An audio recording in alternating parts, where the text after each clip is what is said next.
Actually blamed others in this case, said Dee Martin could have been to blame, said Lisa Butler. What do you say, or the mother should have known something?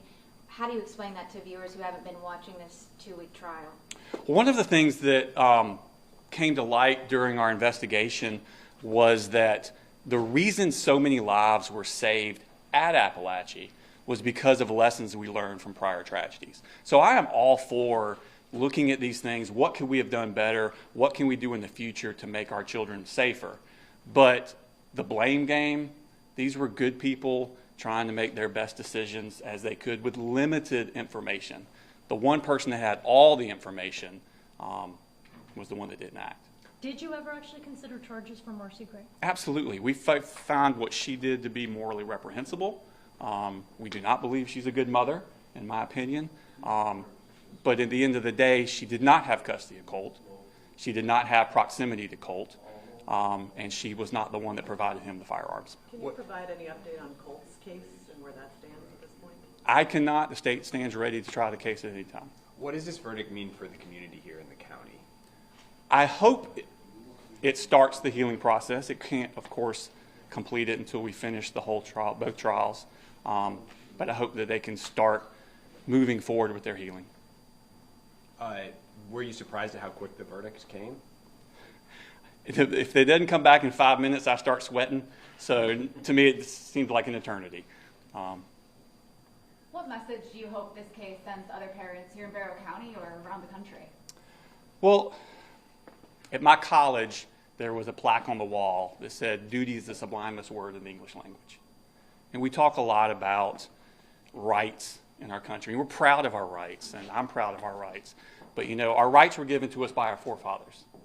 But God gave us a duty to protect our children.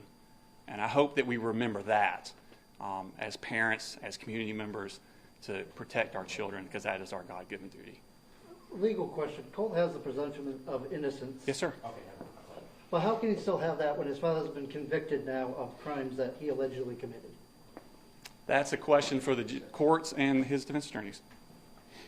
Can you give our audience a sense of how much work you and your team put into a case like this? Hours, lives. We've had Ashley Gilliland, who testified in the trial, Amanda Dibble, Jenny, thank you, worked extremely hard on this case. It is all they've been doing for the last year, at least. The hours we put in has been tremendous. But we wanted to honor the families, the victims. We wanted to honor all the hard work that law enforcement did, and us not giving everything we had to this case would have been dishonor to them, and we weren't going to do that. And clearly it had an emotional impact on your entire team as well as you. There were moments that we saw you, tearing up as we heard testimony from those survivors. Well, we're all parents. We can never understand the full grief, but it touches us. And we've met these families, we've dealt with these families, we walked through with these families, and yeah, it's emotional. There were points throughout leading up to the tragedy when law enforcement could have stepped in to interrupt the situation in some way, or have spoken up a little bit louder than they did. Do you think there are some lessons that can be learned from that for law enforcement in the county as far as how to prevent these kind of situations from happening again? Yeah, we've been discussing that as a law enforcement community. In fact, y'all probably know that after this event happened, we got a flood of threats coming in from kids all over the world, because kids are kids, I guess. So we've had to discuss, how are we going to deal with these? How are we going to work through all of these threats where children are doing this what we would consider outrageous actions of calling in threats when they don't mean anything. So, yeah, there's been a lot of discussions with law enforcement about how to deal with these sorts of things going forward.